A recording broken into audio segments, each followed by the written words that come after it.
Right now I'm wearing two different palettes put together. The first is a little quad that I've heard a lot of talk about. It is limited edition. I found it at Bed Bath & Beyond. It's from Maybelline Eyestudio. It's in number 400 Olive Martini.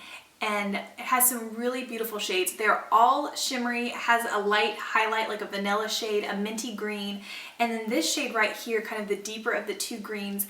I've heard a lot of people say that it's a dupe for MAC's Club. I don't own Club, but I do really like the unique duochrome that this gives, and then it has kind of like a deep brown burgundy with some really pretty burgundy shimmer. I'm really impressed with the pigmentation of it, and I find it blends out really nicely. Since that little quad is all really shimmery shades, I wanted to kind of use some more matte tones in my crease and on my brow bone for a highlight. So I've been using this palette, which I don't think is new, but I've never noticed it in my Target before. And it's from the brand Sonia Kashuk. And it is the Eye On Neutral Instructional Eyeshadow Palette, and they are all matte shades, which I think is kind of unusual for drugstore brands. Drugstore brands don't usually do mattes as much. So this is a 12 different eyeshadows. They don't have names, they're just numbered.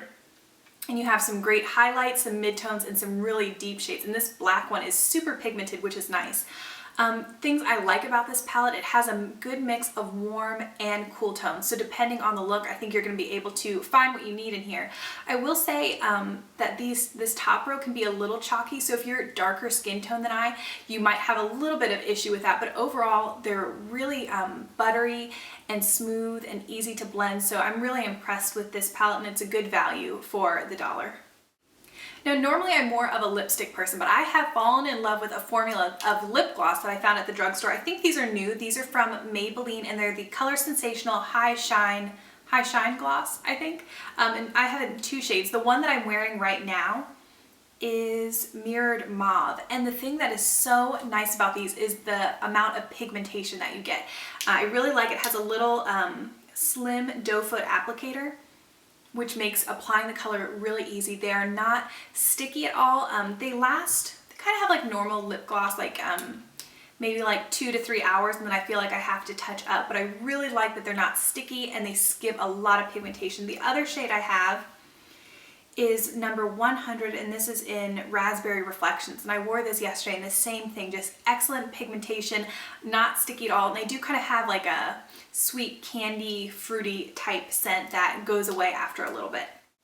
A lipstick formula that I have talked about a ton are the L'Oreal Caresse sticks, and I already have a few of these. I've done a whole review video with lip swatches and hand swatches that I will link down below, but I picked up a new shade that I thought was perfect for fall, and if I had had this when I had done my favorite fall lipsticks, I would have included. This is Satiny Cocoa, and it's like that beautiful, like deep, really vampy lip, just like a little bit of like burgundy and brown. It's beautiful on. I like to wear this with a completely nude eye and really thick black liner, and then just let the lips be the main focus of the look. The last product I have is a polish from Essie, and this is in the shade Butler Please, which came out, I believe, in their winter 2012 collection. I found this at Target, and the color just really jumped out to me. And from the bottle, I thought it was going to be just like a regular cream polish, but when I applied it, it's almost more of like a rubber type finish. So the first application was not pretty. It was kind of goopy and it wasn't very even, but it all kind of worked out with the second coat, and it became completely opaque, but it dried to kind of like a semi-matte rubbery look. So if you like that, that's great, but I prefer like really shiny nails, so I put a really shiny top coat on, and it kind of took care of that all, and the color is absolutely beautiful. It's just like a bright cobalt blue that just leans just a tinge toward neon, and I think it kind of sparks up if you're wearing like a lot of dark colors in the fall. Okay, those are some of the products that I have picked up lately and have really been enjoying from the drugstore. I would love to know if you found something and you have a drugstore recommendation for me. Thank you guys so much for watching, and I will see you in my next video.